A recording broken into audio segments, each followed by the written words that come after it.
Next, it is our great honor to invite our distinguished guest to deliver a Kemi nderin e madh tani të ftojmë miqtan të shquar të mbajnë fjalët përshëndetse. Ju lutem urojini mirëseardhjen zotit Edi Rama, kryeministri i Shqipërisë, me një duar trokitje të fortë.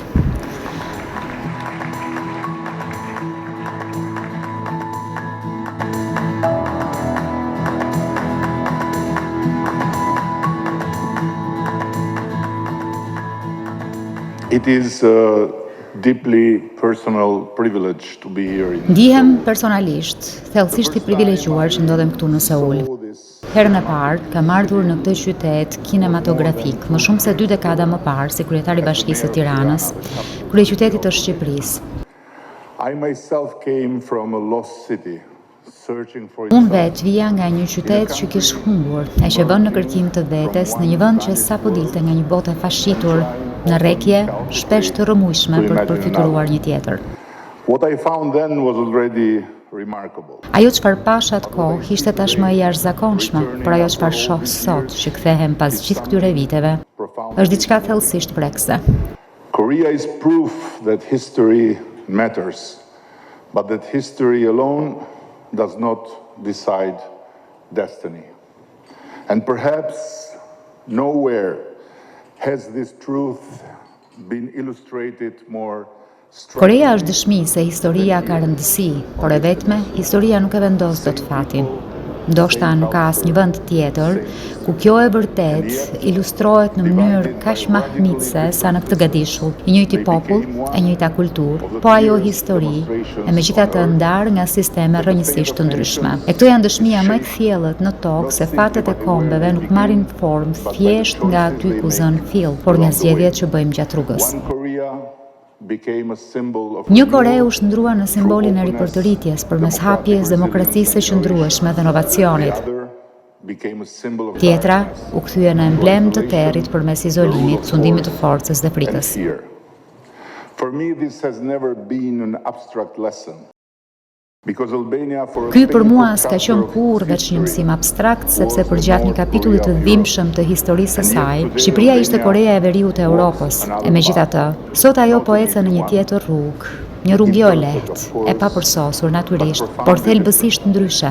A path of institution building, a path of democratic modernization, a path toward the European Union. Një rrugë ndërtimi institucionesh, modernizimi demokratik, një rrugë drejt bashkimit evropian. Ne në rrugtimin ton po tregojmë se institucione demokratike mund të ndërtohen, edhe kur historia thot se është e pamundur, dhe se një vend, dikur kufizuar nga izolimi, mund të përkufizohet nga aspirata. This is one of the reasons being here in Seoul feels so meaningful to me. Although far geographically, South Korea feels deeply close to countries like mine, through its reminder. Kjo është vetëm një prej arsyeve pse për mua është kaq kuptim plot të jem këtu në Seul. Edhe pse gjeografikisht larg, vendesi im e ndjen kaq afër Korenë e Veriut përmes kujtesës se madhështia nuk ju rezervohet vetëm atyre që lindin me fat.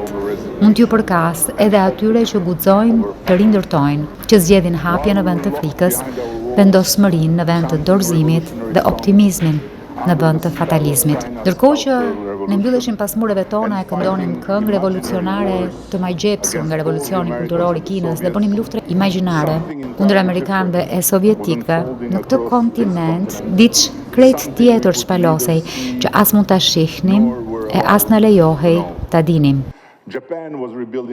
Japonia po rindërtonte veten për të marrë formën e një mrekullie industriale. Korea e Veriut po shndronte varfërinë në precizion inxhinierik. Singapori po vërtetonte se një qytet pa asnjë burim natyror mund të shkëlqente mbi ato kombe të bekuara me çdo avantazh të mundshëm. Tajvani, Malajzia, Tajlanda, secili prej tyre shkruante kapitullin e vet, me kushtet e veta e me zërin e tij. Shqipëria i ndau rrugët me Kinën, pikërisht kur Deng Xiaoping nisi të shpërbënte atë ortodoksi ideologjike vetëm me një fjali që aso kohe na tingulloi si heretike. Nuk ka rëndësi se shëngjyrë është macja për aq kohë sa kap minj. Shqipëria i mbeti besnike doktrinës. Kina zgjodhi pragmatizmin dhe historia eci me Kinën. Ndoshta gjëja më e jashtëzakonshme nga të gjitha është se këto vende, pavarësisht dallimeve të jashtëzakonshme në kulturë, në sisteme, histori e tradita politike, gjetën rrugën të ndërtojnë diçka së bashku. Organizata e vendeve të Azisë Juglindore nuk lindi nga njëshmëria, lindi nga kuptimin se bashkëpunimi është më i fuqishëm se sa përballja dhe se në fund të fundit pragmatizmi sfidon ideologjinë. Edhe Kina më vonë gjeti vendin e saj në këtë bashkëbisedim, jo më si eksportuese revolucionit të përhershëm, por si pjesë e arkitekturës origjinale të aftë për të përthithur kompleksitetin pa rënë në peshën e tij e as duke jetuar në një parashikim konstant të rënjes së palës tjetër. Doja që e gjithë kjo urti që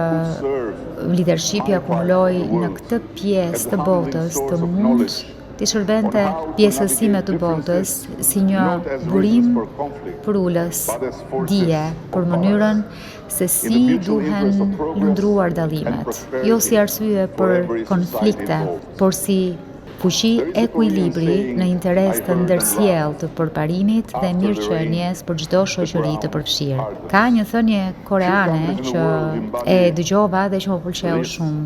Pas shiut dhe u forcohet. Ka pak vende në botë që e mishërojnë më mirë këtë se sa Korea. Këtu, vështirësitë nuk e zbutën tokën në vend, por e bën më të fortë me vendosmëri kombëtare, e po kështu dhe me krijimtari. Ka patur privilegjin që të bëhem mik me Min Suk, një prej arkitektëve më të mëdhenj të kohës sonë, vepra e të cilit admirohet jashtëmase dhe që po kështu po kontribuon edhe për projekte në Shqipëri. Përmes kësaj miqësie, jam kujtuar se edhe vendet që i ndajnë kontinente mund të hasen ndonjëherë me sfida çuditërisht të ngjashme. Si e ruajmë identitetin, ndërkohë që përqafojmë transformimin, si e ndërtojmë të ardhmen pa humbur thellësinë e kujtesës sonë. Si i zgjidhim problemet urbane, shoqërore, njerëzore, duke parë rrugët tona të ndryshme përmes syve të së ardhmes së përbashkët. Ndonjëherë, në mënyrë të pabesueshme, një mendje krijuese nga një anë tjetër e botës mund të vijë të hedhë dritë mbi përgjigje për pyetje që mendonin se ishin vetëm tonat. Me kalimin e viteve, qoftë si kryetar bashkie apo më vonë si kryeministër, kam mësuar se leadershipi ka shumë më pak të bëjë me sigurinë, saq pretendojmë shpesh. Rrallë ndodh që të ketë të bëjë me rehatinë e përgjigjeve të qarta. Shumë shpesh ka të bëjë me të ecurit përpara, me dije të papërsosur, duke pranuar dyshimin, duke mësuar në mënyrë të vazhdueshme dhe duke gjetur sërish kurajën për të vepruar, sepse leadershipi vërtet nuk i përket spektatorit që gjykon me rehati në distancë apo atyre që preferojnë mos veprimin kur përballen me një sfidë që i tremb. Ju përket atyre që hynë në arenë jo sepse janë të sigurt që do të dalin fitimtar, po sepse guxojnë shumë. Në botën tonë sot, kur shpesh komentet bijnë më lehtë se sa përgjegjësia, kur kritika uston me shpejtësinë e dritës, kur ndërtimet e konstruktet kërkojnë ditë e natë, kur gjysmët e vërteta, shpesh gënjeshtrat më të mëdha, të ndjekin në çdo hap që hedh. Kuraja për të vazhduar në arenë, për të përballuar, për të ndërtuar, për të ecur përpara, pavarësisht zhurmës, ndihet më me peshë se sa kurrë. Korea e dikte. Duke parë të dyja anët e Koresë, më vjen ndërmend një anekdotë vjetër për dallimin midis ferrit e parajsës. Në të dyja vendet, njerëzit ulen rreth tryezave të mbushura përplot me ushqim, ndërsa mbajnë shigjeta të gjata, që janë shumë të gjata për ta çuar ushqimin në gojë.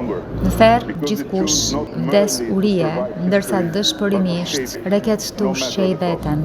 Në parajsë, përdorin të njëjtat shigjeta për të ushqyer njëri tjetrin. Rrugtimi i Koreas në shumë mënyra është historia e një kombi që hyri në arenë sërish dhe aty ajo çfarë nuk e vrau e bëri më të fortë sepse zgjodhi jo thjesht t'i mbijetojë historisë, por t'i jap formë asaj, pavarësisht kostos. Jep se ti je këtu është kaq privilegj i madh.